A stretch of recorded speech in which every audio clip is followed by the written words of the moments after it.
So what we're going to be doing now is we're going to be actually finding equivalent expressions, and we usually are given an expression and then you need to find another one, or we're given two expressions and to see if it's equivalent. Now usually these expressions will have a variable, and what I'm asking you to do is to substitute the variable with a number. Now in this case I'm going to say that n will equal to 3. So instead of putting just n here, I'm going to go ahead and put 3. So I'm going to do 4 and then replace the n with 3 plus 3. And now I could solve it. And when you're solving these, remember you still need to follow order of operation. So I'm going to go ahead and do that. So this is 3 plus 3 is 6.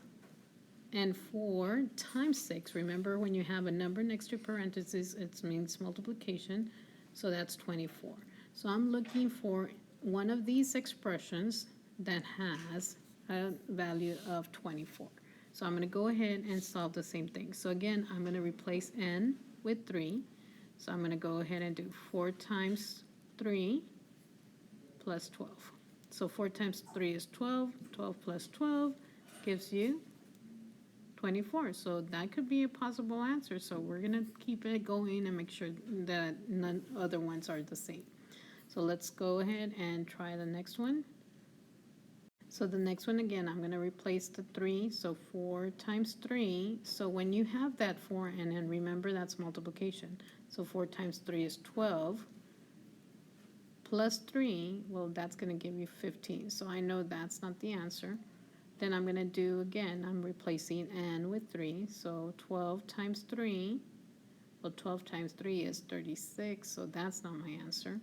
And then the last one is going to be n plus 12. So 3 plus 12, that's going to give me 15. So that's not my answer. So my here, because a is equal to 24, and that's what I'm looking for, then that's going to be my answer. So from now on, whenever they're asking you to find expressions that are equivalent or that are equal, that's what it means. Basically, you're looking for those two number sentences that equal the same amount. So if you have a variable, always substitute with 3. You could substitute with any number except 0 and 1, because that's going to make it difficult for you to figure it out. But 3 and 4 and up will actually give you a safer answer. So make sure you start doing substitution in order to find those equivalent answers or expressions.